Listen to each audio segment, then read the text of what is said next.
COVID-19 came out of the blue for many of us, but 20 years ago, TVO's program Studio 2 took note of how deadly diseases were starting to travel beyond their customary boundaries. Dr. Kain is a professor of medicine at the University of Toronto and a clinician scientist at University Health Network at Toronto General Hospital. He spoke to TVO then, and we welcome him back in the provincial capital to find out more about what we've learned since. Hello, Dr. Kain. It's nice to chat to you. So we spoke to you 20 years ago, and you spoke about pandemics, pretty much predicting it was going to hit fast. What went through your mind when the world started to shut down over COVID-19? Well, many things went through my mind, but I guess perhaps the most saddening was that, we're supposed to learn from history, but we just seem to keep repeating it. I mean, this is literally almost a parallel version of what happened to Toronto in 2003 with the first SARS virus, coronavirus 1, again, emerging in a similar scenario, predictable, and then being transmitted globally with huge economic and health impacts. This one's more contagious, so it adds a whole new dimension. What would you say, because I was just sharing with you before we taped that I had malaria, and then I ended up getting cerebral malaria. And personally, I was very arrogant, thinking that I would be fine. So do you think there's a part of us, maybe that's why we're finding ourselves in this situation, because you say that this was predictable? Yeah, I mean, I think many people have shown that there's certain things that we do that promote diseases not only to emerge, but we disseminate them very clearly with rapid movements of people and goods.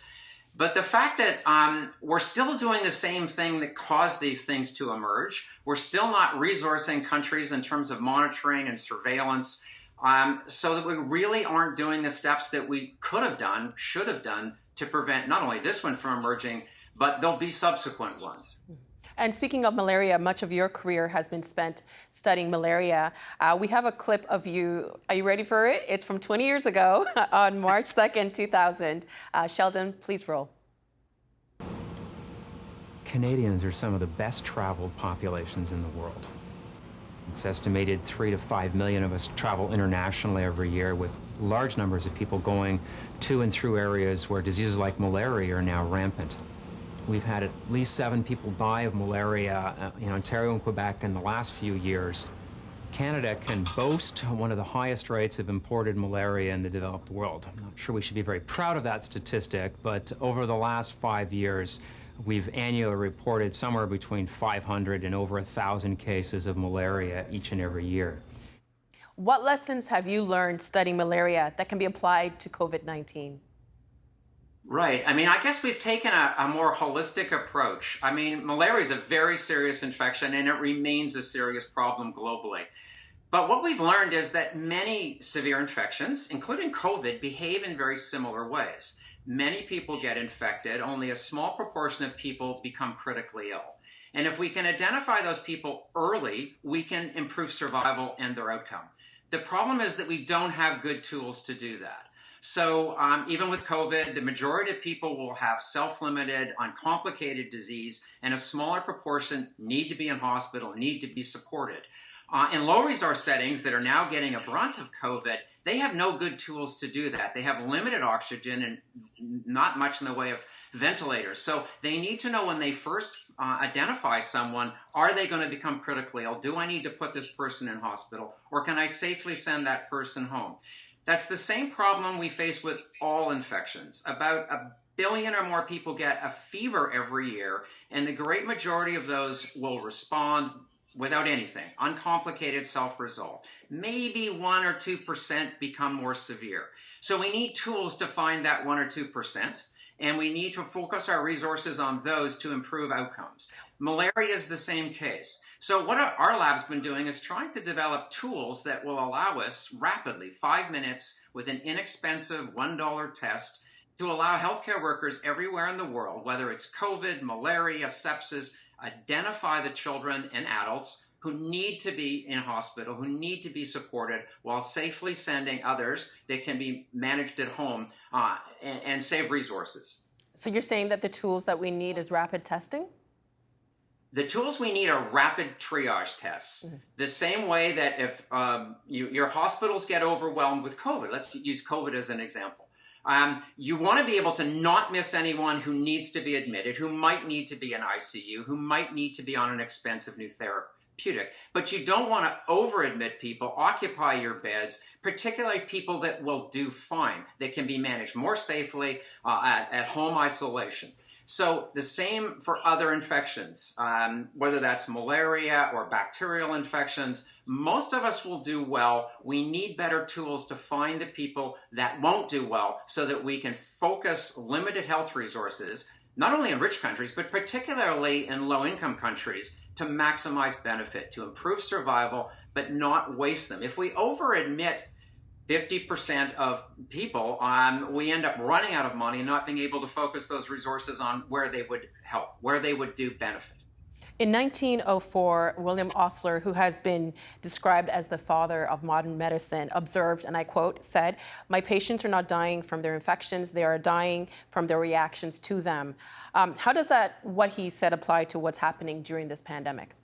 Yeah, it goes back to what I was saying, that all of these very different infections share common pathways and that actually lead to death.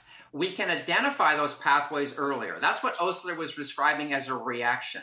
And those pathways can be identified in a marker of them can be identified in a finger prick blood sample that can be detected by an inexpensive test. What that allows us to do is rapidly find the people, whether it's COVID, sepsis, malaria, dengue, whatever the infection, that are tracking to something severe. So that means they can be referred and admitted. And also it suggests that we can have common therapies that would be useful against a broad range of infections that are severe. So those reactions that Osler was referring to really come down to our immune system. It gets overactivated and it damages our blood vessels. So if we can identify those processes that are happening in people when we first see them, we can triage them to hospital. We call it risk stratifile, while safely sending other people home to be managed as outpatients or at home isolation in the case of COVID. So Osler was absolutely on the money, and you'll see papers now coming out describing how the COVID host response is actually a major driver in bad outcomes with COVID. But that's the same story with sepsis. Sepsis really is your own host response is what hurts you, not the organism so much. So the organism becomes secondary. It's how you respond to it. And can we identify the people who are not responding well? And then can we intervene in that response to improve an outcome? That is really a new paradigm of the way we need to treat severe infections, irregardless of the etiology.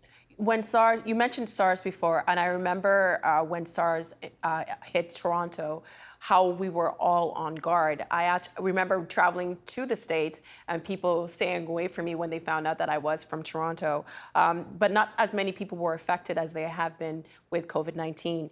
What did we learn then that should have helped us, but maybe we weren't as vigilant? I think what we learned then is that the origin of this thing is driven by human behavior, the origin of these coronaviruses entering the human population. And they're similar to almost all emerging diseases. They all share themes, that most of these agents, these pathogens, are naturally found in an animal reservoir. And then they're given an opportunity to jump to humans. We call that a zoonosis. Basically, a bug leaps from a bat, in this case, often into an intermediate host and then into us. The thing that we seem to forget is we're the ones that are creating that problem. We're the ones that bring animals together in close quarters, for example, in these wet markets, that would never normally be in the same space together, allowing microbes to jump into a host and then with humans all about into humans. So we tend to demonize microbes and think that they're terrible. But I think if you look at emerging infections, they've got human fingerprints all over them. We are the major drivers of our own problems, and we need to put our ante into the pot in terms of our responsibility for driving these. If we continue to alter environments, do unusual animal husbandry, we're creating these pandemics and these problems. So we need to put our activity in the problem front and center. We're being told that in order for life to go back to normal, the only way that can happen is if we do get a vaccine. Is that the wrong way to approach this? I think it's reactive. It's like, and humans, we're really, we think we're a very clever primate, but there's not a lot of evidence to support that. We know that we need to prevent things. We know that there are steps that we can do that, but we tend to wait till it's a huge problem and then throw a ton of resources at it. So I think mitigating the emergence of infections, early monitoring, and our other major problem is antimicrobial resistance, controlling the inappropriate use of antibiotics and antimicrobials in animals and in humans. We're a major driver of our own problems, and we need to address that front and foremost to prevent these things from emerging and spreading in the first place. I keep thinking, what if we don't find a vaccine? What then?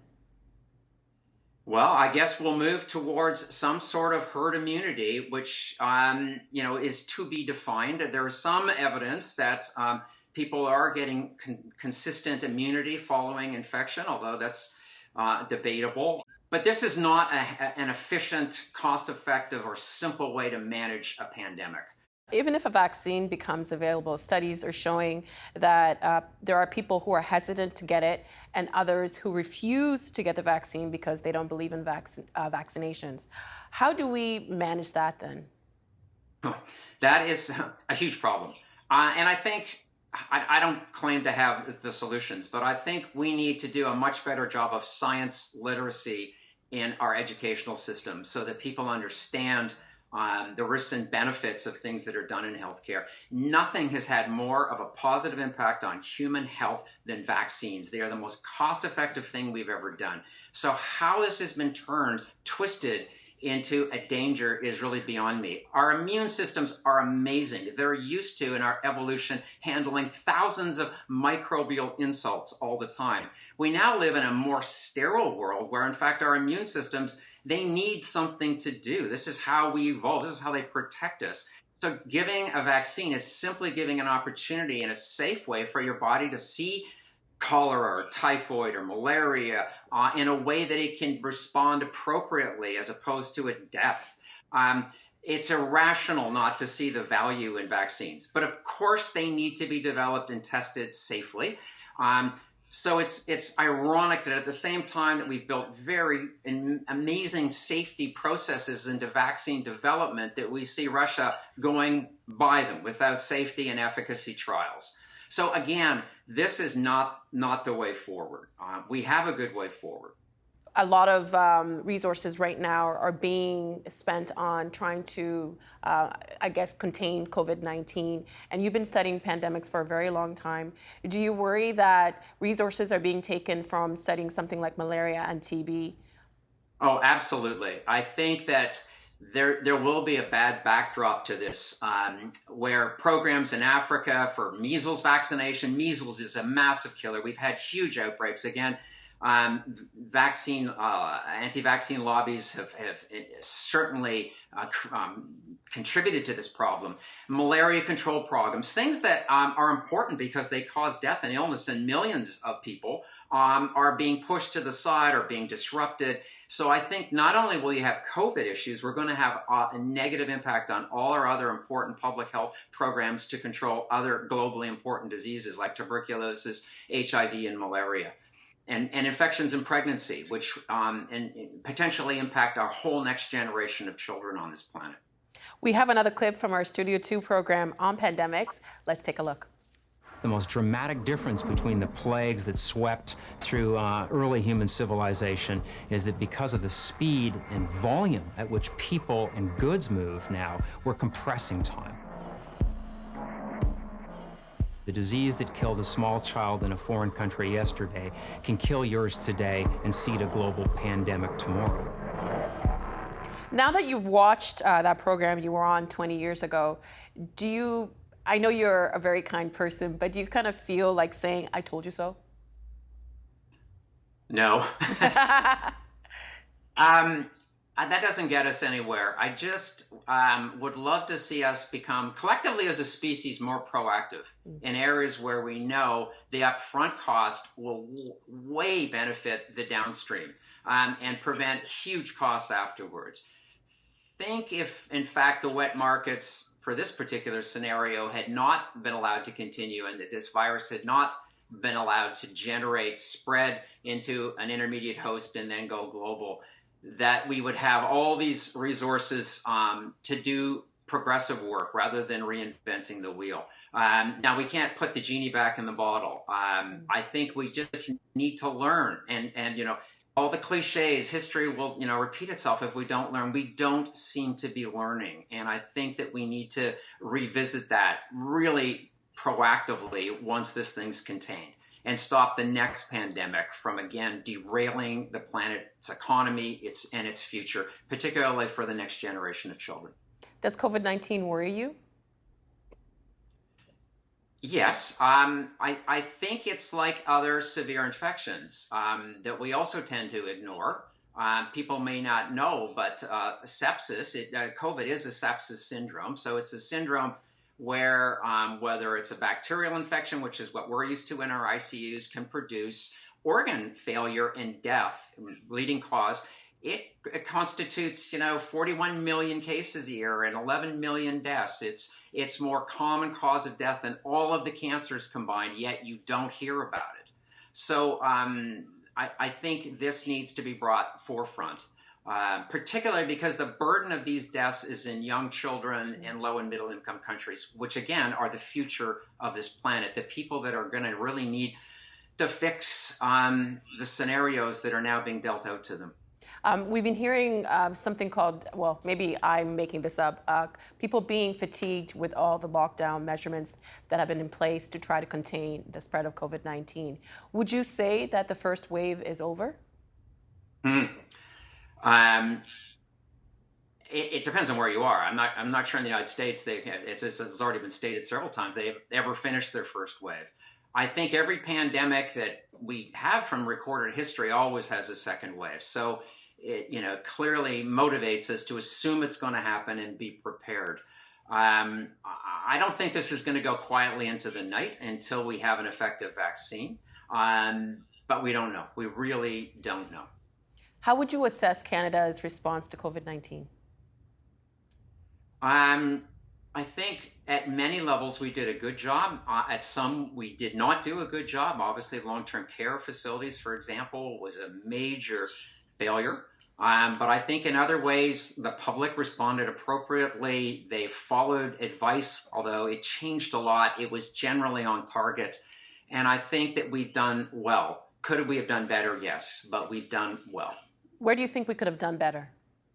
Well, long-term care for sure, and earlier responses, and dealing more with imported cases, because clearly a lot of these came from the U.S. in the early days, and mitigating cases that continue to come in, or at least having better systems to define them and observe them and prevent them. And when you look at what's happening around the world globally, what are we doing right, and what are we doing wrong? Well, sadly, the United States is demonstrating what to do wrong. I think many other countries have done extremely well. And island nations obviously may have had the easiest job in New Zealand and Australia of containing it, but quickly it can reappear. I think one of the major gaps is that we've just been funded to do this, and I think it's really important, is asking the questions, what does COVID do to pregnant women? And what impact could it have not only on making birth outcomes worse, but also on neurodevelopment and outcome of those children exposed in utero, in the womb. We're learning a lot in science and medicine recently, and that seems to be one of the most important areas where your proverbial, gram of prevention and a kilo of cure, preventing infections in pregnant women can mitigate all sorts of lifelong problems. And I think... Such as? Well, for example, I'll give you a North American problem and I'll give you an African problem. So we just finished a study looking at malaria and pregnancy. 125 million pregnant women are at risk of malaria every year.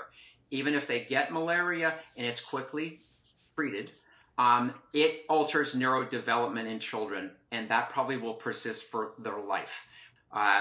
In North America, flu is a common infection. We have a vaccine for it. The Center for Disease Control did an elegant study decades ago that looked at, does flu really make pregnancy outcomes worse? And it didn't. But they re-enrolled those children 20 years later, and their risk of bipolar disorder went up 4 times. Influenza does not cause bipolar disorder, but our current understanding of many neuropsychiatric disorders, autism, bipolar, major depression, schizophrenia, is that we have genetic susceptibility, but it doesn't usually manifest. It needs a second hit. The second hit can be an infection in a pregnant woman because it alters neurodevelopment in that child and makes those diseases more likely to manifest. So think about that. A simple prevention in pregnancy for flu, preventing decades of neuropsychiatric illness that costs not only huge impact of families and communities, but healthcare dollars. That is in part preventable. A lot of ripple effects. Dr. Kain, I know you're very busy, and we appreciate you making time for us. Thank you so much for your insights this evening. My pleasure. Thank you. The Agenda in the Summer with Nam Kiwanuka is brought to you by the Chartered Professional Accountants of Ontario. CPA Ontario is a regulator, an educator, a thought leader, and an advocate. We protect the public. We advance our profession. We guide our CPAs. We are CPA Ontario, and by viewers like you. Thank you.